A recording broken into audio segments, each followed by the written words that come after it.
Culver City, California.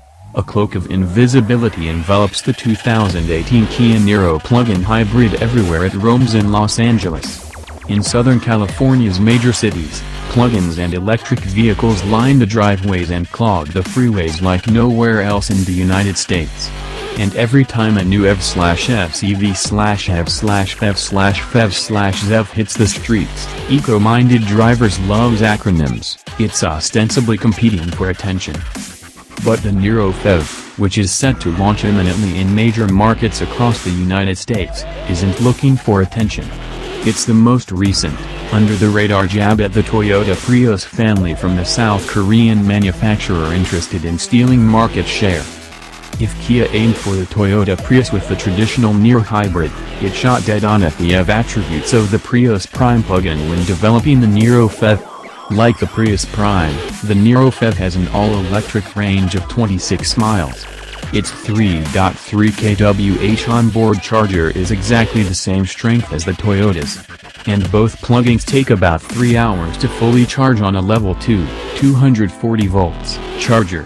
Plug it into a grounded household outlet for an overnight recharge. Those are hardly class-leading numbers, but theoretically enough to satisfy the demands of around-town driving. The similarly priced Chevrolet Volt offers twice the electric range, as does the larger Honda Clarity plug-in hybrid. What you get with the Niro PHEV, in essence, is a Niro that's ideal if you have overnight access to EV charging. We won't rehash the details of how the Niro looks inside and out.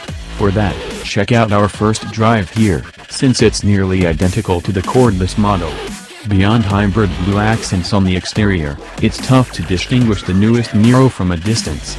The interior is nearly identical, as well, and no trunk space was sacrificed by the large, 8.9 kWh battery that sits underneath the cargo hold. And the total system power of 139 horsepower, no different than the Niro, means that this is more of a dragstrip challenger for a Prius than, say, the much quicker Chevrolet Bolt.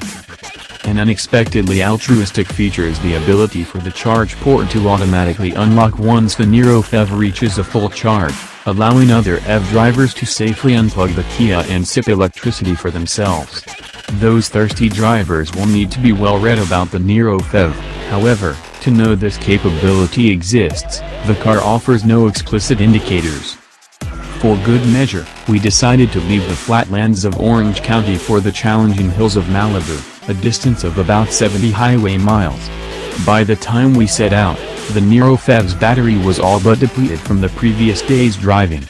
You go through those 26 miles of all-electric range quickly. Without the assistance of a fully charged battery, we struggled a bit in passing maneuvers, although the Niro PHEV happily cruised just above the speed limit.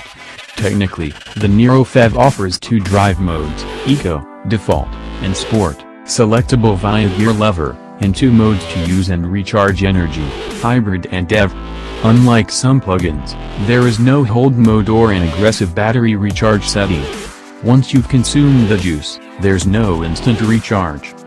After about an hour of stop-and-go traffic, crisscrossing Southern California's freeway labyrinth, we reached the Malibu Canyon roads and pushed the gear lever over to sport mode. The Niro PHEV may not be made for twisty roads, but it hardly balked at the challenge. Making the steep, 2,000-foot ascent to the top of the road heavily drained the electric reserve power, but a light touch and surprisingly heavy regenerative braking returned 5 miles of all-electric range at the bottom of the hill.